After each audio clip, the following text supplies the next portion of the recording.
सो so basically regions अलग अलग हो सकते हैं। अगर हमने ईएमए के बेसिस पे डिसीजन लिया है तो हमें ईएमए के बेसिस पे हमें एग्जिट भी करना हमें बताता है स्टॉक कि इस एवरेज से नीचे जा रहा है, now it is in down trend. इस एवरेज से ऊपर चल रहा है, this is in up trend. वापस से एवरेज रिज्यूम हुआ, प्राइस रिज्यूम हुए एवरेज के ऊपर, this became a up trend. दर्पण इसको हम थंब रूल जैसा समझ सकते हैं कि लाइन से ऊपर अगर है तो अप ट्रेंड है, अप ट्रेंड है, एंड डाउन है तो या इट्स थंब रूल। या ये थंब रूल नहीं है, तो यूनिवर्सल रूल है। एवरेज से ऊपर है तो अप ट्रेंड है, एवरेज थंब रूल एकदम क्लियर रूल है। एवरेज के नीचे है तो डाउन ट्रेंड है, राइट। थंब रूल वो होता है जिसमें एक्सेप्शन भी हो सकता है, लेकिन हम मेजरली मान रहे हैं। ये तो एकदम यूनिवर्सल ट्रुथ है। जब भी प्राइस के एवरेज के ऊपर है, अब वो एवरेज कितने का ले रहे हो। अगर आपने एकदम जूम करके देखना शुरू किया कि 10 दिन के एवरेज के ऊपर है तो मैं अप ट्रेंड मानूंगा, that can be your perspective, nothing wrong in it.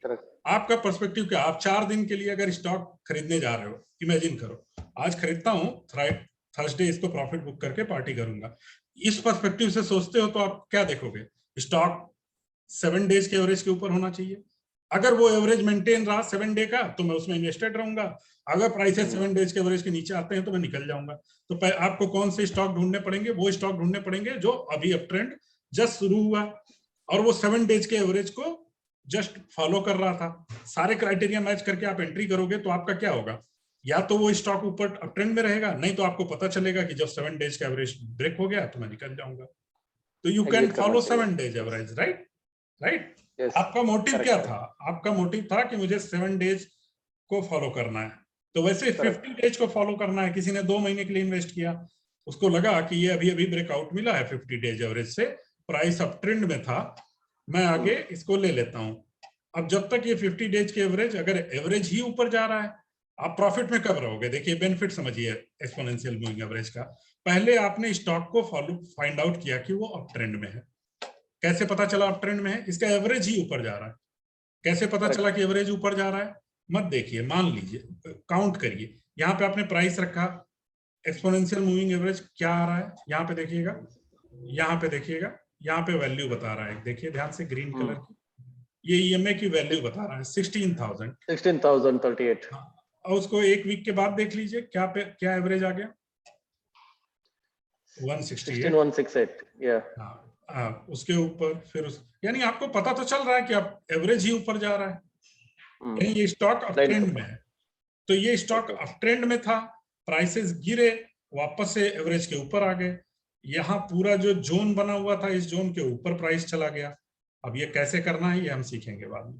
तो इस एवरेज के ये ब्रेकआउट हो गया। ब्रेकआउट क्या होता है वो हम भी बाद में सीखेंगे। तो ब्रेकआउट हो गया, यहाँ पे आपने एंट्री की। जब तक प्राइसेस 50 डेज के एवरेज के ऊपर हैं आप बने रह सकते हो। ऐसा नहीं कह रहा हूं कि यहाँ सेल नहीं कर सकते, वो हम यहाँ पे भी, हमने कसम नहीं खाई हमने मार्केट में। हमें कोई दूसरा सिग्नल मिलेगा तो हम दूसरे सिग्नल पे निकल जाएंगे, लेकिन यहाँ पे आप प्रॉफिट बुक कर सकते हो। तो दिस इज वन रीजन। अब आपको इसका बेनिफिट समझ में आने जाना चाहिए कि पहले तो आपको एक अप ट्रेंड स्टॉक ढूंढना है, फिर उसमें सही समय पे एंट्री लेनी है। वो सही समय आप यही लर्न करोगे कि कैसे कैसे हम आइडेंटिफाई करेंगे कि this is the right time to buy above और not to buy the above. Okay, तो यहाँ पे अभी हमने डेली पे देख लिया। तो हम देख रहे हैं कि जितना हम मंथली से, वीकली से डेली पे आएंगे ना, उतना प्राइसेस बार बार डाइसेक्ट करेंगे। तो एक तरीके से आपको क्या होना शुरू होगा, फॉल्स सिग्नल जनरेट होना शुरू होगा। जैसे यहाँ एक फॉल्स सिग्नल है, जब ईएमए से कट हुआ तो ऐसा लगा कि प्राइस डाउन ट्रेंड में चला जाएगा। अब यहाँ पे दोनों चीजें हो सकती हैं, या तो वाकई में डाउन ट्रेंड शुरू हो सकता है, या तो वाकई में हो सकता है कि यहाँ से अब नीचे ही प्राइसेस जाना शुरू हो जाए, एक नए डाउन ट्रेंड की शुरुआत हो जाए। राइट हो सकता है। आप एक हिल पे चढ़ रहे हो, कहीं तो उसका पीक आएगा। अब और आगे चलोगे तो हिल के दूसरे तरफ से आप क्या हो जाओगे, उतरना शुरू हो जाएगा, डाउन ट्रेंड हो जाएगा। तो कहीं से तो डाउन ट्रेंड शुरू होगा, वो किसी एक दिन शुरू होगा, किसी एक मिनट में शुरू होगा, किसी एक आवर की एक कैंडल में शुरू होगा। अब इसने एक इंडिकेटर दिया कि ये नीचे चला जाएगा। अब आप इतना क्लोजली मॉनिटर कर रहे हो आप कि ये आपके लिए वापस प्राइस आ गया, तो ये एक तरीके से क्या हो गया, फॉल्स सिग्नल हो गया। ये डाउन ट्रेंड बोल रहा था पर डाउन ट्रेंड गया नहीं। यानी आप जितना क्लोज देखते हो उतने आपके फॉल्स सिग्नल जनरेट होने के चांसेस बढ़ जाते हैं। जैसे आवरली देख रहे थे, डेली है, अभी हमने वीकली देखा तो फॉल्स सिग्नल कम जनरेट हो रहे हैं, देखिए बहुत ही कम जनरेट हो रहे हैं। एक बार टूटा तो अब ट्रेंड तो कभी चालू ही नहीं रहा नेक्स्ट टाइम तक के लिए। बीच में एक दो बार ऐसा लगा, लेकिन हम अपने रूल्स की वजह से समझ रहे हैं कि ये फ्लैटिश ट्रेंड था तो हम इसको यूज ही नहीं करेंगे। हम यहाँ स्टॉक, यहाँ इंडिकेटर गलत नहीं है, हमारा इंडिकेटर हमको पता होना चाहिए कि किस सीजन में बेटर है। ये फ्लैटिश ट्रेंड में ईएमए काम नहीं आएगा। जब ट्रेंड अप ट्रेंड रहेगा तब हमारे काम आएगा। ट्रेंड एक अप ट्रेंड बनना चाहिए। यहाँ पे भी काम आ रहे होंगे, यहाँ पे भी प्राइसेस आप देखें तो 4200 से लेके 4900 तक गए हुए हैं। एक 25% का गेन मिला हुआ है, लेकिन उसको आपको छोटे टाइम फ्रेम में जाके उसकी स्टडी करनी पड़ेगी। वो फिर आप लॉन्ग टर्म इन्वेस्टिंग के पर्सपेक्टिव से यहाँ पे नहीं सोच सकते। लॉन्ग टर्म के लिए आपको लॉन्ग टर्म पे सिग्नल जनरेट होने चाहिए। ओके, तो आप कितना, अब अगर आपको कल को किसी को ट्रेड करना है कल के दिन के लिए, तो उसे मंथली एवरेज जानने की जरूरत नहीं है। अब ट्रेंड में है, दैट्स इंपॉर्टेंट, बस दैट्स इट एनफ। उसको ये पता है कि मंथली बेसिस पे अप ट्रेंड में है, वीकली बेसिस पे अप ट्रेंड में है, डेली बेसिस पे अप ट्रेंड में है, कहाँ पे है प्राइस, वो उससे उतना इंपॉर्टेंट। उसको इतना पता है बुलिश है, मुझे ऊपर के लिए कल के लिए कोई सिग्नल जनरेट हुआ होगा उसके लिए, तो उसके लिए वो क्या करेगा, 15 मिनट पे भी जाके देख सकता है। अब देखिए 15 मिनट पे भी ये कितने अच्छे से काम करते हैं। यहाँ से एक ब्रेकआउट मिला, यहाँ किसी ने बाई किया, imagine just, I am not saying कि ऐसे ही आपको बाई कर लेना है। यहाँ से एक बार एवरेज से ऊपर आया और जब तक एवरेज के ऊपर बना रहा तब तक आपको क्या है, तो अपवर्ड ट्रेंड ही है ये। और उसके बाद आपने क्या किया, नहीं अब ट्रेंड तो यहाँ पे आपने देख लिया, आपने किसी वजह से यहाँ पे पता था कि अब ट्रेंड में चल रहा था, अभी करेक्शन है, अभी करेक्शन के बाद जैसे ही अब ट्रेंड रिज्यूम होगा उसी समय बाई करना है। मान लीजिए एक रूल है, I am not saying this is the rule, I am saying this can be one rule. अब इसके कब इसमें ऑप्टिमाइज करना है वो हम सीखेंगे। जस्ट आप ये समझो कि ये 1 आवर पे चार्ट है, ईएमए पे चल रहा था, ट्रेंड में नीचे गया, ऊपर आया, ट्रेंड वापस रिज्यूम हुआ, आपने यहां सपोज करो बाई किया, आपका ईएमए ऊपर जा रहा है, सब कुछ अब ट्रेंड भी है, 1 आवर के ऊपर भी आया, आपने ले लिया इसे। 1 आवर के ऊपर जब तक रहेगा, देखिए आप प्रॉफिट में है कि नहीं। आपने बाई किया यहाँ पे 18,200 पे, अभी प्राइस चल रहा है 18,800 पे, इतने आवर हुए हैं, इतने आवर में आपको इतना सा प्रॉफिट है। So this is the winning strategy, right. तो exponential moving average is a very very advance, मतलब अगर आप लोगों ने इसको जान लिया तो 30% काम खत्म है, अगर इसको सही से यूज करना जान लिया। अब उसके साथ कई सारे इफ बट लगेंगे, कब वो फेल होगा कब पास होगा, वो सारी स्ट्रेटजी जितने चार्ट देखेंगे आपको धीरे धीरे पता चलेगा। और इसको दूसरे जो टूल्स हैं, जब हम वॉल्यूम यूज करना सीखेंगे, जब RSI यूज करना सीखेंगे, तो उनके कॉम्बिनेशन में हम इसको ज्यादा अच्छे से रिफाइन कर पाएंगे। ओके, ठीक है, ठीक है। अभी और स्टॉक्स को देखते हैं क्विकली, और चलिए नेक्स्ट ले लेते हैं, ACC ले लेते हैं। यस यस डॉक्टर साहब। SAIL go to SAIL, SAIL steel authority. लग रहा है सर आपने सेल में अच्छी बड़ी इन्वेस्टमेंट कर रखी है। नहीं सारे सोच इंडिकेटर रहा हूं। आपको सेल्स में ही सारे इंडिकेटर देखने हैं आपको। अच्छा, SAIL मुझे पता चल जाता है सर। चलिए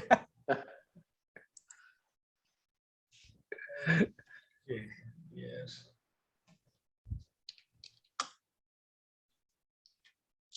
इट्स एन इंटरेस्टिंग एग्जांपल। अब इस तरह के इसमें हमें जानना बहुत अच्छा रहेगा। अभी एक्सपोनेंशियल, अब इसको मंथली पे देखते हैं। अब मंथली पे अभी हमें क्लियरली पता चल रहा है कि इसमें थोड़े ड्रामा है, राइट। ड्रामा है इन द सेंस एबोट नहीं है, एक तरफा चलता रहा। तो अभी इसमें हमको क्या पता चलता है, देखिए इसमें काम कर रहा है कि नहीं कर रहा है। प्राइसेस शुरू से देखते हैं, हर कहानी शुरू से शुरू करनी चाहिए ना। एक गांव था, वहां एक किसान रहते। ओके, तो ये प्राइसेस यहाँ पे एक चल रहे थे, 50 मंथ के ऊपर आया प्राइस, एक अपने प्रीवियस पॉइंट से क्रॉस किया, और उसके बाद इसने 50 मंथ पे सपोर्ट लिया नेक्स्ट टाइम तक के लिए। और इस 50 मंथ यहाँ से 13 रुपीज से जब तक ये 50 मंथ को ब्रेक किया 120 रुपीज, क्या हमको इसकी वजह से गेन मिला अगर इस स्ट्रेटजी की वजह से बाई किया होता तो? अगर प्रीवियस रेजिस्टेंसेस जब क्रॉस किए इसमें, यहाँ पे जहां मेरा कर्सर है 14-15 रुपीज पे, और एक अच्छा ट्रेंड में आपने यहाँ 50 मंथ के एवरेज के ऊपर बाई किया, वो ट्रेंड रिज्यूम रहा, और जब यहाँ पे फर्स्ट टाइम 50 मंथ का एवरेज ब्रेक हुआ, इस बीच में अच्छा गेन मिला। यस, गेन मिल गया। आप ब्रेक हुआ, आप नहीं जानते कहां तक जाएगा, नहीं जानते आप। एक बार फिर से फॉल्स सिग्नल जनरेट हो गया, ऊपर आया, आपने यहाँ फिर बाई किया और फिर ब्रेक हो गया। अभी यहाँ ब्रेक हो गया, आपने सेल कर दिया यहाँ पे, और उसके बाद क्या हुआ, यही 50 मंथ एवरेज क्या बन गए, जो सपोर्ट थे वो अभी क्या बन गए, रेजिस्टेंस बन गया ये, क्योंकि प्राइस उसको क्रॉस नहीं कर रहा है, नहीं कर पा रहा है, प्राइस उसको नहीं क्रॉस कर रहा है। अब यहाँ रिवर्स कह सकते हैं कि फॉल्स सिग्नल जनरेट हुआ, प्राइस अप में गया और वापस से फेल हो गया। अब देखिए एक ईएमए की ट्रेजेक्टरी हमको कितना काम आ रही है। हम दो चीजों को कॉम्बिनेशन में कैसे देखेंगे, यहाँ अप ट्रेंड था तो हमारे लिए ईएमए एक अच्छा टूल था। यहाँ पे क्या हो रहा है, ईएमए किस तरफ जा रहा है, ईएमए देखिए यहाँ पे कितना है, ईएमए की वैल्यू देखिए यहाँ पे लेफ्ट साइड में, यहाँ पे ईएमए की वैल्यू क्या है 159, अगले 4 महीने बाद 153, अभी क्या है 94। तो ट्रेंड डाउन ट्रेंड में ईएमए को क्रॉस करके ट्रेंड बनाना, एक नया ट्रेंड रिवर्सल देना, इट्स नॉट इजी जॉब। तो इसके लिए जब तक एक्सपोनेंशियल मूविंग एवरेज नीचे की तरफ आ रहे थे तो क्रॉस करने की कोशिश में भी क्या हो रहा था, वापस से फॉल आ रहा था। अब रिवर्स आया, फिर यहाँ पे हर बार एक पॉसिबिलिटी बनती है कि अब डाउन ट्रेंड खत्म हो जाएगा, कभी तो खत्म होगा, अगर खत्म होना हुआ तो, नहीं तो जीरो भी हो सकता है। हमने बहुत सारे स्टॉक देखे हैं, यस बैंक के इन्वेस्टर्स जो है देखेंगे चार्ट, तो यह स्टडी करेंगे, हर कोई यस बैंक जरूर स्टडी करेगा। तो अभी क्या हुआ इसमें, जब ये नीचे शुरू हुआ तो हर बार जब वो क्रॉस करेगा तो देयर इज अ पॉसिबिलिटी कि यहां से रिवर्सल शुरू हो सकता है। तो हर जो भी इन्वेस्टर इसमें इंटरेस्ट लेगा उसको सबसे बेस्ट क्या है, सबसे पहले तो 50 मंथ के एवरेज के ऊपर आना चाहिए प्राइस, राइट, कम से कम कुछ तो ट्रेंड एस्टेब्लिश होना चाहिए। एक लॉन्ग टर्म जो गिर रहा है प्राइस, वो कहीं तो जाके इस ट्रेंड के ऊपर एस्टेब्लिश हो जिसमें मैं उसको इंटरेस्ट लेना शुरू करूं। तो यहाँ 50 मंथ के ऊपर आके जब उसने रिटेस्ट करके लिया, यहाँ पे इंटरेस्ट लेना शुरू करना चाहिए, क्योंकि ये जो डाउन ट्रेंड है अगर अप ट्रेंड में बदला तो ये हमको चीप स्टॉक अच्छे प्राइस तक जा सकता है। तो यहाँ फर्स्ट टाइम यहाँ ट्रेंड रिवर्सल आया, अभी 50 मंथ के ऊपर है। अब अगर हम 50 मंथ पे बाई करते रहो, 50 मंथ पे ही सेल करेंगे, तो कई बार क्या होगा, हमें बहुत टाइम लग जाएगा सिग्नल जनरेट होने में, क्योंकि ये 50 मंथ की लाइन तो धीरे धीरे एवरेज बनाएगी। तो हम क्या कर सकते हैं, इसको और छोटे टाइम फ्रेम पे जा सकते हैं। अभी एवरेज की लाइन धीरे धीरे ऊपर जा रही है, अभी 50 वीक पे देखते हैं क्या हुआ। प्राइस अभी भी जैसे ये वीक पे देख रहे हैं तो वही जो गिरता हुआ प्राइस था, 50 वीक को भी क्रॉस किया फिर भी नीचे आ गया, 50 वीक को फिर क्रॉस किया फिर नीचे आ गया, क्योंकि ट्रेंड किधर है, डाउन ट्रेंड है। जब पिछला हाई को प्राइस ने क्रॉस कर दिया तो अब हम क्या मान सकते हैं कि अब धीरे धीरे डाउन ट्रेंड खत्म हो रहा है और एक अप ट्रेंड बन रहा है। ट्रेंड कैसे हम इस्टेब्लिश होता है, ट्रेंड क्या है, ट्रेंड इस्टेब्लिश होता है कि पिछला लो कहां बना है, प्राइस पिछला लो कहां बना है, ये लो बना, उस देखिए इस यहां से देखना शुरू करिए, यहां पे एक लो बना, राइट, प्राइस ऊपर चला गया, फिर एक लो बना, वो लो पिछले लो से कहां बना, नीचे बना, तो ट्रेंड क्या है, डाउन। उसके बाद नया लो कहां बना, उसके नीचे, उसका नया लो उसके नीचे, तो यहां तक प्राइस क्या है, डाउन ट्रेंड में है। फिर अब जो नया लो बना हमको यहाँ पे पता चलेगा, ऐसे ये तो पूरी पिक्चर देखेंगे तो नहीं पता चलेगा। यहाँ पे अभी हमें क्या पता चल रहा है कि अब जो लो बना है ना वो तो पिछले लो से ऊपर बना है, तो अच्छा बात है, ये तो ट्रेंड रिवर्सल हो रहा है। अभी ये जो पिछला हाई है, ये हाई इससे नीचे बन रहा है, तो अभी भी ये ट्रेंड डाउन ट्रेंड ही है, लेकिन जब एक बार हाई इसके ऊपर बन गया, अब हम कह सकते हैं कि डाउन ट्रेंड जो है, एटलीस्ट डाउन ट्रेंड खत्म हो गया है, राइट, क्योंकि हाई भी ऊपर बन गया, लो भी ऊपर बन गया। तो ट्रेंड रिवर्सल ऐसे देखते हैं, ट्रेंड भी हम trend support resistance back to back हम जानेंगे और साथ के साथ भी डिस्कस करेंगे। तो अब अगला हाई उसके भी ऊपर बन गया, तो ये ट्रेंड अप ट्रेंड है, कब तक हम मानेंगे? जो भी प्राइस गिर के जो डाउन बनेगा ना, अगर वो इस डाउन से ऊपर है तो ट्रेंड क्या बनता रहेगा हमेशा? अभी इसके ट्रेंड को क्या मान सकते हैं हम? ये ट्रेंड क्या है? वेरी बुलिश ट्रेंड है, वेरी बुलिश ट्रेंड है, राइट? प्राइस एकदम सीधी लकीर में ऊपर उठ रहा है, सब जितना टाइम गिरने में नहीं लगाया उससे बहुत कम टाइम में उठ गया प्राइस, सब वेरी बुलिश, राइट? अब इसको डेली पे देखते हैं। अच्छा, इस पे ईएमए का एक्टिविटी देखते हैं क्या हुआ। फ्लैटिस में भी जो थोड़ा डाउन ट्रेंड शुरू होता था तो 50 वीक उसको क्या किया? रेजिस्टेंस किया। बड़ी मेहनत से उसने एक बार ट्रेंड अप ट्रेंड शुरू किया और वापस से फेल हो गया यहाँ पे, तो इसने ही क्या बन गया? रेजिस्टेंस बन गया। फिर अभी जो अप ट्रेंड शुरू हुआ है तो अब क्या बनेगा? ये सपोर्ट बनेगा नेक्स्ट टाइम के लिए। चलिए अभी डेली पे देखने की कोशिश करते हैं। सर जी मंथली देख लीजिए पहले, मंथली देख लिया, मंथली चलिए मंथली हाँ। ये है। इसमें क्या हुआ हमने ऑलरेडी देखा, राइट? 50 मंथ पे सपोर्ट लिया, ब्रेक होके उठा लेकिन फिर से ब्रेक हो गया, और उसके बाद ये 50 मंथ रेजिस्टेंस लेता रहा। अभी प्राइसेस ऊपर है तो अभी जब भी आएगा मोस्ट प्रोबेबली वो क्या लेगा? सपोर्ट लेगा। लेकिन अभी हम देख रहे हैं कि पिछले हाइस से भी नीचे है, तो ये प्राइस तो कभी भी जिग-जैग ही चलेगा। प्राइस कोई भी प्राइस जिग-जैग में चलता है, राइट? तो अभी अगर एक डाउन ट्रेंड आता है तो हमारा इंटरेस्ट इसमें क्या होगा? बाइंग में होगा। क्यों? क्योंकि अभी ट्रेंड स्टेब्लिश हुआ है रिवर्सल की तरफ, तो हम सपोर्ट पे अब क्या करेंगे इसको? जैसे यहाँ पे जब स्टेब्लिश हुआ था ट्रेंड, यहाँ पे यहाँ की तरह देखने की कोशिश करिए। अपना जो जोन आपका ये जोन है, इस जोन को इस जोन से मैच कराइए, इन दोनों जोन को। अभी यहाँ पे इन दोनों जोन को चलिए मैच कराइए। प्राइस डाउन ट्रेंड में था, रिवर्सल आया, ईएमए उठना शुरू हुआ, फिर ऊपर जाके 61 से प्राइसेस आए 21 पे, 60% का लॉस चला गया, 70% तक डाउन हो गए प्राइसेस, क्योंकि एक्सपोनेंशियल मूविंग एवरेज नीचे था। तो कोई भी करेक्शन में अब आपको मंथली एवरेज के पास मिलेगा, या कह लो 94 के आसपास मिल जाए, जब ये एवरेज ऊपर जाएगा, पिछला सपोर्ट भी रहेगा, यहाँ पे बाइंग करना क्या हो सकता है? There is a good chance कि आपके फेवर में जाए, क्योंकि एक्सपोनेंशियल मूविंग एवरेज अगर वहां से फिर अप ट्रेंड में, अगर फिर से अप ट्रेंड रिज्यूम हुआ तो क्या होगा? अब हो सकता है कि यहाँ 50 मंथ तक आए ही नहीं, किसी को लगता है वहां तक तो नहीं जा सकता, तो वो और क्लोजर जाने की कोशिश करेगा, एटलीस्ट मुझे 50 वीक पे मिल जाए। तो अगर ये प्राइस यहाँ पे रुक जाते हैं, ये 50 वीक उसके पास में आ जाए, या ये प्राइसेस ही करेक्ट होके 50 वीक पे आ जाए, उन दोनों केसेस में क्या होगा हमारे लिए? अपॉर्चुनिटी है, क्योंकि जो पहले रेजिस्टेंस थे अब वो क्या बनने वाले हैं? प्राइस एवरेज से ऊपर है तो क्या होने वाला है? प्राइस एवरेज से ऊपर है तो एवरेज, ये अप ट्रेंड है, अप ट्रेंड में क्या बनेगा? सपोर्ट बनेगा। अब वहां पे रिस्क क्यों कम है?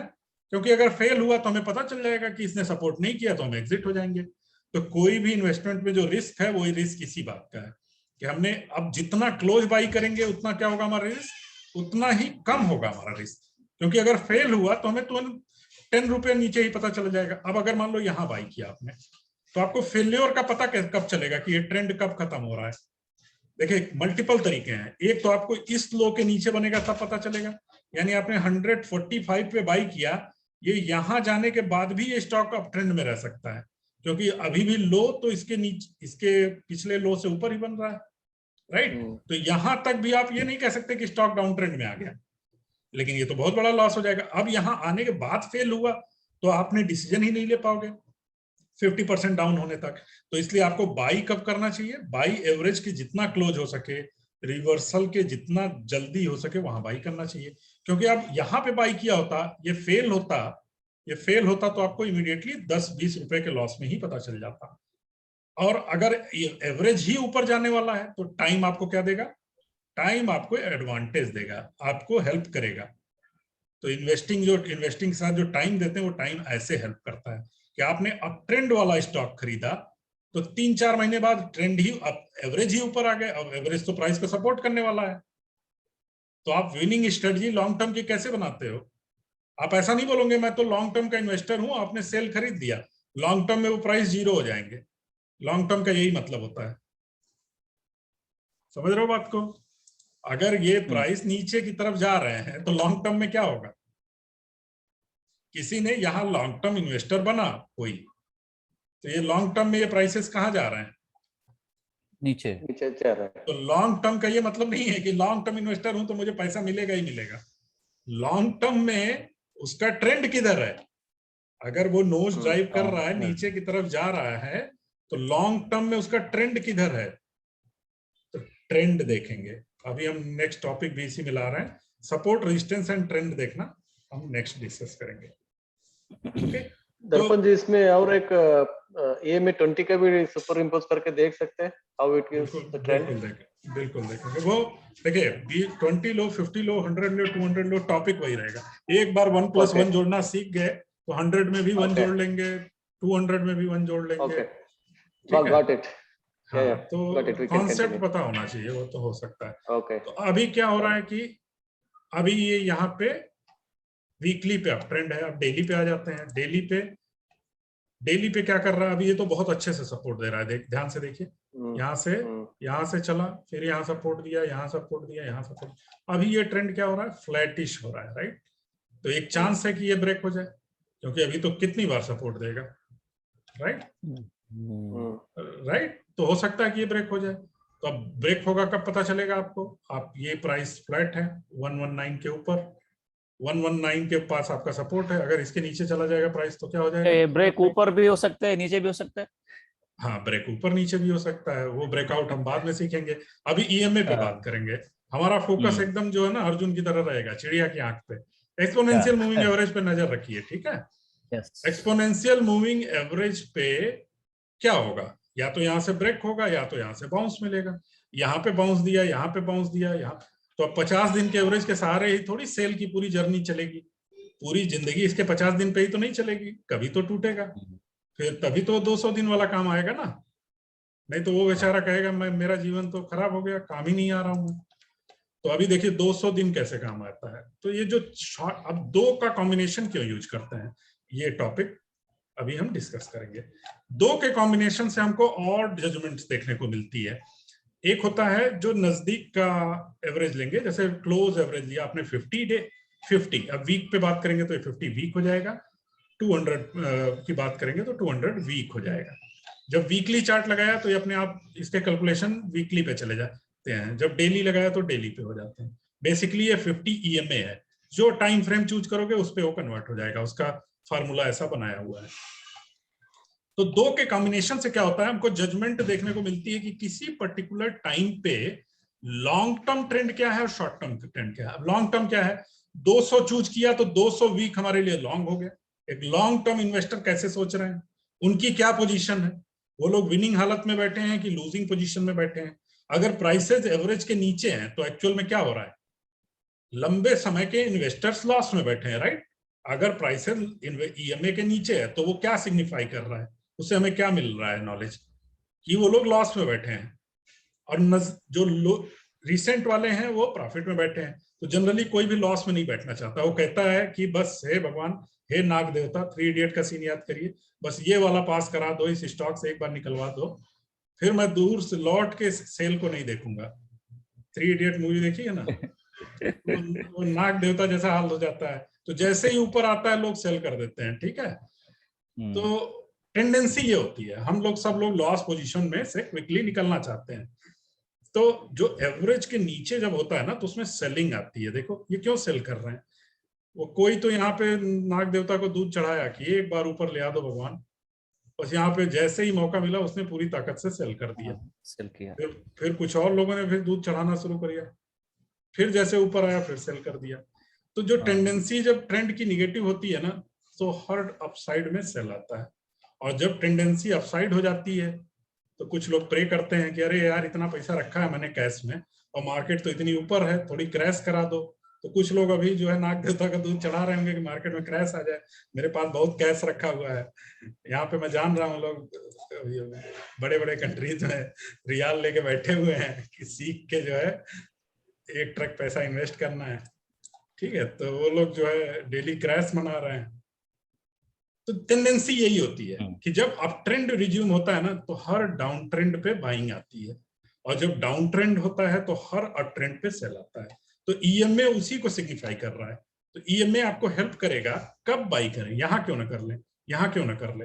लेकिन एक बेस्ट टाइम होता है जब आपको पता होता है कि जिस प्राइस पे उसके चांसेस हैं बाउंस करने के, उसको बाउंस देखते ही आप बाई कर सकते हो। जैसे यहाँ एक प्रोबेबिलिटी, ये पिछला हाई है, ये पिछला हाई है, इस प्राइस को उसने क्रॉस किया है। अगर कभी भी आपको 100 पे मिलता है तो आपके लिए क्या हो जाएगा, अब वो 100 पे देखो कि कैसा बिहेव कर रहा है, क्या यहाँ आके बाउंस कर रहा है।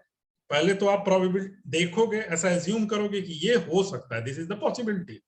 पॉसिबिलिटी, अब पॉसिबिलिटी है तो हो भी सकता है, नहीं भी हो सकता है, लेकिन हाई प्रोबेबिलिटी है कि वो होगा। तो वहां हाई प्रोबेबिलिटी पे पॉसिबिलिटी जब आपके फेवर में आ जाए कि हाँ जो मैंने सोचा था वैसा हो रहा है, लेट मी बाई। और अगर वो आपके अगेंस्ट चला गया तो आप इमीडिएटली सेल कर दोगे, you will be in very less loss. Okay, अब ऐसा अगर आप रूल बेस्ड करते रहोगे तो क्या होगा, हर जब कोई भी फार्मूला आप रूल बेस्ड करते हो तो क्या होता है, वो बॉलर जैसा होता है, वो बैट्समैन उसको मारता रहता है, ड्राइव मारता रहता है, लेकिन एक बार बॉल स्विंग होती है तो एज लग के कैच होता है, राइट। तो मोर उसकी प्रोबेबिलिटी है कि मैं ऑफ साइड ऑफ स्टंप फेंकता रहूंगा ना तो कोई तो एज लगेगा, वो उसी प्रोबेबिलिटी पे काम कर रहा होता है बॉलर। तो वैसा ही इन्वेस्टिंग भी है कि आपको अपना रूल फॉलो करना है। जब जब आप सही होगे, आप अपने सारे रूल फॉलो करोगे, तब तब आपको रिटर्न मिलेगा। जैसे ही फेल होगा वैसे ही तुरंत निकल जाना है, लेस लॉस में निकल जाना है। तो हाई प्रोबेबिलिटी क्या है, इस ब्रेकआउट के ऊपर लेना। हाई प्रोबेबिलिटी क्या है, ईएमए पे लेना। These are all previous support, previous जो रेजिस्टेंस था उस पे बाई करना, क्योंकि प्रीवियस रेजिस्टेंस क्या बन जाएगा, सपोर्ट बन जाएगा। Okay, we will talk less about buying and selling. Let's focus on more on topics. यहाँ से अप ट्रेंड देखिए, जैसे 50 डेज अप ट्रेंड आया तो 200 डेज ने क्या किया, रेजिस्टेंस पोज किया, फिर ऊपर गया, फिर नीचे आया, इन दोनों ने फिर से एक बार रेजिस्टेंस देखा। तो जब चार्ट को आप क्लोजली मॉनिटर करोगे तो आपको इसके सपोर्ट रेजिस्टेंस होते दिखेंगे। जैसे जब पहली बार गया तो ये रेजिस्टेंस था, बड़ी तेजी से निकल गया, तो इतना जल्दी कहाँ जा रहा है, खींच के ले आया लोगों ने, अरे वाह वाह वाह आओ नीचे। फिर एक बार क्रॉस किया तो लोगों को थोड़ा सा कॉन्फिडेंस आने लगा कि अब तो शायद ट्रेंड बन रहा है, तो बायर्स ने इंटरेस्ट लेना शुरू किया, तो बायर्स ने सपोर्ट के पास बाई करना शुरू किया। फिर भी अब ट्रेंड वाले जो ऊपर वाले रेजिस्टेंस जो फंसे हुए लोग हैं वो सेल कर रहे थे। तो ये देखिए मुश्किलों भरा समय था सेल के इन्वेस्टर के लिए। फिर धीरे धीरे जैसे जैसे जैसे जैसे वापस नीचे आया, यहाँ टूटा, फिर सेलिंग आ गई। लेकिन ये देखिए ध्यान से, जहां मेरा कर्सर है, यही पॉइंट पहले के क्या है, सपोर्ट एंड रेजिस्टेंस है। देखिए यहाँ पे भी सपोर्ट मिला था इसी प्राइस पे, और यहाँ पे ही रेजिस्टेंस था। क्लोजली देखिए तो यहाँ से फिर से सपोर्ट मिल गया इसी प्राइस पे, फिर ऊपर गया। और जब ऊपर बायर्स का कॉन्फिडेंस बढ़ रहा है तो बायर्स क्या कर रहे हैं, अच्छे से बाई कर रहे हैं, राइट। बायर्स का कॉन्फिडेंस बढ़ रहा है तो बायर्स सपोर्ट पे क्या कर रहे हैं, सपोर्ट पे बाइंग कर रहे हैं, क्योंकि अब लोगों को पता चल गया कि सेल तो अच्छा कर रहा है, मेटल तो अच्छा कर रहा है, लोगों को जितना इंफॉर्मेशन मिल रही है कर रहा है। अब कोई न्यूज होगी जो लोगों को पता होगी जो हमें नहीं पता है, तो वहां पे अभी प्राइस ना ऊपर जा रहा है ना नीचे, दोनों देख रहे हैं कि कौन स्ट्रांग बनेगा। तो बायर्स स्ट्रांग होगा तो प्राइस ऊपर चले जाएंगे, सेलर्स स्ट्रांग होंगे तो प्राइस नीचे चला जाएगा। तो अगर नीचे जाता है तो आपके लिए, अगर आप इसमें इंटरेस्टेड हो तो बाइंग अपॉर्चुनिटी कहाँ ढूंढोगे, नेक्स्ट सपोर्ट पे। तो 50 टूटा तो 200 सपोर्ट बनेगा, राइट। 50 टूटा तो 200 सपोर्ट बनेगा। अब 200 ही क्यों बनेगा, 100 क्यों नहीं बनेगा, 100 भी बन सकता है। आप एक और लाइन डाल दीजिए इसके अंदर, 100, एक 101 की डाल दीजिए, एक 102 की डाल दीजिए। लेकिन जनरली क्या होता है मार्केट ना, एक जब आप मल्टीपल टूल्स को स्टडी करते हो ना तो आपको पता चलता है कि मार्केट एक पर्टिकुलर बिहेवियर पे चलती है। जैसे 50 डेज एक इंपॉर्टेंट एवरेज है, इस पे मार्केट बहुत चलती है, और 200 डेज भी एक इंपॉर्टेंट एस्पेक्ट है। ऐसा लोगों ने स्टडी में देखा है, क्यों वही हुआ मुझे नहीं पता, मुझे वो साइकोलॉजी नहीं पता, क्यों 200 क्यों 201 नहीं। हो सकता है कोई पर्टिकुलर, जैसे रिलायंस है तो 65-70 के एवरेज पे चलता है, मूविंग एवरेज पे चलता है, वो 50 पे नहीं चलता है।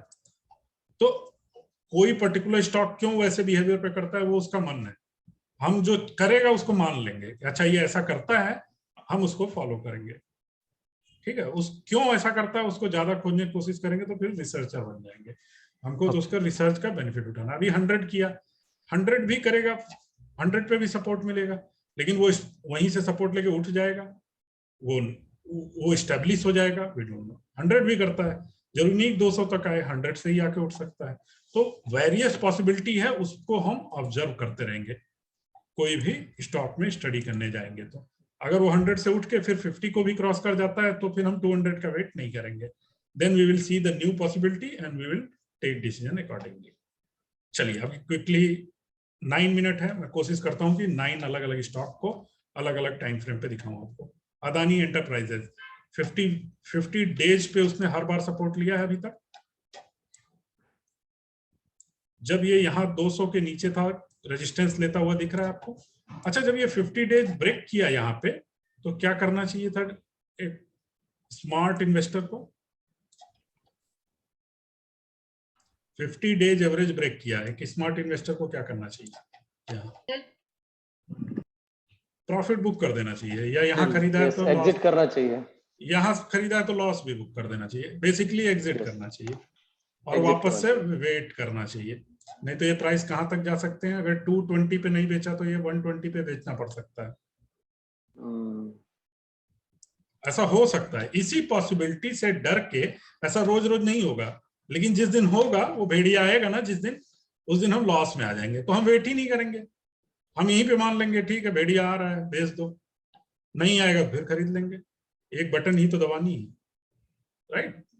फिर यहाँ पे यहाँ तक नीचे ही रहा, तो सिर्फ आपका प्राइस ही लॉस नहीं हुआ, आपका एक वैल्यूएबल टाइम लॉस हुआ। अब किसी को यहाँ पैसे की जरूरत पड़ गई, हाँ, तो वो क्या करेगा, उसको तो बेचना ही है भाई, राइट। तो आपका प्राइस ही लॉस नहीं हो रहा, आपका टाइम लॉस हो रहा है। तो always gauge the investment with respect to price and time. एक बार 50 के ऊपर आया, वापस से ऊपर चलने लगा, और आगे क्या होता रहा। अब ऐसा नहीं है कि वो ऐसा ही जाना है, ऐसा जा सकता है, दिस इज द पॉसिबिलिटीज। तो जब हम लकी होते हैं, हमने कुछ स्टडी किया होता है, हमको पता होता है, और टाइम फैक्टर सारी चीजें एक साथ मिल जाती, तो इस तरह का रिटर्न भी मिलता है कि स्टॉक 100 से और 1400 तक भी चला जाता है। किसी किसी को तो ऐसा शेयर मिल जाता है टुकड़े होके, और वो भी 10 टाइम्स हो जाता है, लक वाली बात है। क्यों महेश? मैंने अदानी ग्रीन के शेयर 30 रुपीज में खरीद के 50 रुपीज में सेल किया, बहुत खुश था मैं। और जब मैं उसे 1500 पे देखता हूँ ना, तो आप मेरी खुशी, जितना प्रॉफिट नहीं बनाया उससे ज्यादा का दुख होता है। मेरे पास अभी भी है, लेकिन 40 ही है, 40 के 40 है। लॉन्ग टर्म इन्वेस्टर हो भाई तो। ओके, सो तो अदानी ग्रीन भी देख रहे हैं। अब इसे मंथली पे, वीकली पे देखते हैं। 50 वीक ने इसको अच्छा सपोर्ट दिया था, देखिए यहां से उठा अप ट्रेंड का स्टॉक, 50 वीक ने उसे शानदार। अब ये देखिए यहां से 240 से लेके स्टॉक 112, ऑलमोस्ट हाफ हो गया। लेकिन हाफ होने के बाद भी जब ट्रेंड अप ट्रेंड था, तो 50 वीक ने क्या किया, उसे सुपर सपोर्ट दिया, राइट। अब इस बीच में 50, अब यहां जरूरी नहीं 50 आए, अब हो सकता है यहाँ पे अप ट्रेंड इतना हैवी अप ट्रेंड है कि अब हो सकता है कि 20 ने सपोर्ट देना शुरू किया। जैसे आप ऐसा समझिए 20 ने ही दे दिया, इससे 20 ने ही दे दिया। अब 20 बेचारा कब तक देगा, तो उसने कहा आई एम गिविंग अप, 20 ने गिव अप कर दिया है। अभी 50 के सहारे है, फिर हो सकता है 200 के सहारे आ जाए। तो ऐसे ही जब एक सपोर्ट टूटता है तो दूसरे को हवाले करता है। अब यहाँ से तुम रिले रेस है, अब वो भी नहीं संभाल पाएगा तो उसके नीचे वाले पे जाएगा। अब इन्वेस्टर कितना इंटरेस्टेड है उसी के हिसाब से होगा। अब इस प्राइस पे इन्वेस्टर्स इंटरेस्टेड नहीं रहेंगे तो धीरे धीरे अप ट्रेंड क्या बन जाएगा, डाउन ट्रेंड बन जाएगा, डाउन ट्रेंड। हाँ, तो अभी इसलिए जब भी कोई भी सपोर्ट्स जब ब्रेक होने लगते हैं तो हमेशा उल्टा बाइंग नहीं करनी चाहिए। मार्केट में पहले मेरा भी वही हिसाब था, नीचे आ रहा ले लो, अरे ये तो 1400 से नीचे आया है, अभी तो 900 में मिल रहा है, तो 900 का कल 700 में भी मिलेगा। ट्रेंड के साथ ही रहिए, जब अप ट्रेंड है तो आप ट्रेंड में खरीदिए स्टॉक को। आप क्या चाहते हो कि आपके खरीदने के बाद क्या हो, प्राइसेस ऊपर जाए, तो हमेशा अपनी साइकोलॉजी को ऐसा रखिए कि ऊपर जाने वाला ही खरीदना है। अगर मैं चाहता हूं कि ऊपर जाने वाला ही स्टॉक मेरे खरीदने के बाद ऊपर जाए, तो ऊपर जाते ही खरीद लो ना, नीचे जाने पे इंटरेस्टेड क्यों रहते हो? क्योंकि नीचे समझिए कि जब ट्रेंड जो शुरू होता है वही न्यूटन का लॉ याद रखिए, मोमेंट ऑफ इनर्शिया बहुत इंपॉर्टेंट है शेयर मार्केट के लिए। मोमेंट ऑफ इनर्शिया जिनको नहीं याद है, आज 12th में पढ़ा था, नहीं और पहले पढ़ा था, 10th में पढ़ा था, उनको याद दिला दूं कि मोमेंट ऑफ इनर्शिया क्या बोलता है। जिधर मोमेंट रहता है ना, जिसका जिधर उसका इनर्शिया रहता है, वही रिज्यूम रहता है, तब तक रहेगा जब तक हायर फोर्सेस अप्लाई हो जाए। तो अगर कोई बॉडी मोशन में है तब तक नहीं चेंज होगी जब तक उससे ऊपर फोर्स ना लग जाए। तो अगर इसका मूवमेंट इधर है तो वो इसी में रहेगी, इसीलिए एवरेज पे बाइंग करने पे बेनिफिट है। लेकिन अगर उसका इनर्शिया डाउन ट्रेंड हो गया ना, तो बहुत सारे बायर चाहिए, तब जाके इसका ट्रेंड चेंज होगा। तो डायरेक्शन चेंज करना is a very difficult task. तो आप लोग 4, 10 शेयर, 20 शेयर, 10 लाख का शेयर बाई करके ट्रेंड नहीं चेंज कर सकते, बात समझिए। तो अपने आप को गेम चेंजर इन्वेस्टर नहीं बनना है। जो गेम चल रहा है उसमें पार्टिसिपेट करना है। ट्रेंड डाउन ट्रेंड हुआ, निकल जाना है और ट्रेंड में ही सवारी करनी है।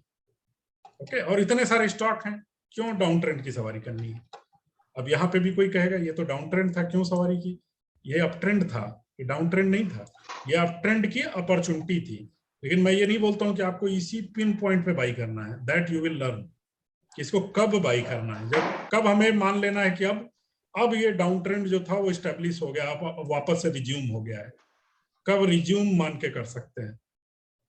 कब रिज्यूम मान के? यहाँ 120 पे रिस्क है, लेकिन यहाँ पे रिस्क नहीं है। वापस से जब वापस से उसने डिप लेके यहाँ पे, तो हम 240 से 490 के लिए इन्वेस्ट कर सकते हैं। यहाँ पे फेल होने के चांस मेरे ज्यादा हैं, वो हम सीखेंगे over the period of time we will discuss. Okay, let's see 2 more examples. I have 2 minutes। ये सारे ए नाम से लगा, अदानी ही आ रहा है। ओके, अंबुजा सीमेंट देखते हैं। ये दीवार टूटती नहीं है। तो अंबुजा सीमेंट में क्या हो रहा है हम देख रहे हैं। येलो लाइन 20 के वीकली के एवरेज पे चल रहा है, लास्ट टाइम सपोर्ट लेके। तो 20 के वीकली एवरेज पे कभी भी मिलेगा तो हमारे लिए क्या हो सकती है? अपॉर्चुनिटी हो सकती है। तो इसको एक मंथली पे देख लेते हैं। मंथली में 50 मंथ पे ये एवरेज देता रहा, यहाँ तक सपोर्ट, ग्रीन लाइन सपोर्ट से चलता रहा, फिर ब्रेक हो गया तो नीचे गया, वापस जब ऊपर आया तो वापस से क्या शुरू हो गया।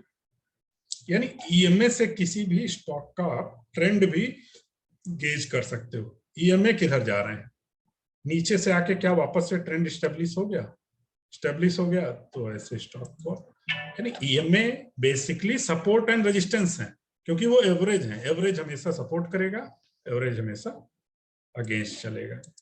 ये है अपोलो हॉस्पिटल। अपोलो हॉस्पिटल में क्या हो रहा है, लेट्स सी। 20 का एवरेज हटा देता हूं मैं, वेरी क्लोज। 20 मंथ पे देखते हैं। मंथ पे ये कंसोलिडेशन फेज, यहां से निकला, एक वापस से अप ट्रेंड में आया, और उसके बाद से स्टॉक 260 रुपीज से पहली बार यहां आके उसने एवरेज को तोड़ा 1200 रुपीज पे, और वापस से ये ट्रेंड अप ट्रेंड में गया। ये कोविड पीरियड में गिर गया। कोविड पीरियड में सोचिए कि हॉस्पिटल्स को फायदा होने वाला था, फिर भी हॉस्पिटल की स्टॉक गिर रहे थे। तो market will not be always rational, कई बार बहुत सारे सेंटिमेंट पे चलेगी। वापस से जैसे ही अप ट्रेंड रिज्यूम हुआ, यहाँ के बाद से क्या हुआ, जब ये अब डाउन ट्रेंड खत्म हो गया यहाँ पे, तो उसके बाद से स्टॉक्स क्या हुआ, आज 1700 से 4700 पे है। ओके, तो यहाँ पे प्राइस इंपॉर्टेंट नहीं है, एक्ट क्या कर रहा है वो इंपॉर्टेंट। देखिए इस एरिया में उसका एक्ट देखिए, इस एरिया में उसका एक्ट समझिए। ये फ्लैटिश होने के बाद जब ट्रेंड रिज्यूम हो रहा है तो क्या हो रहा है, फ्लैटिश होने के बाद एक ट्रेंड रिज्यूम हो रहा है तो क्या हो रहा है। चलिए इसको वीकली पे क्विकली देख लेते हैं। We have 1 minute only. Weekly पे अप ट्रेंड में था, ब्रेक हुआ तो क्या करना चाहिए, एग्जिट। वापस से ट्रेंड रिज्यूम हो गया, अभी तो ये वीकली से काफी आगे चल रहा है। Let me see if it is at 20 week. Yes, 20 week पे ही सपोर्ट लिया था उसने, वापस से भी 20 वीक पे फिर से सपोर्ट लिया था। तो बेसिकली हमने क्या जाना, बेसिकली हमने ये समझा कि ईएमए बड़े काम की चीज है। नहीं,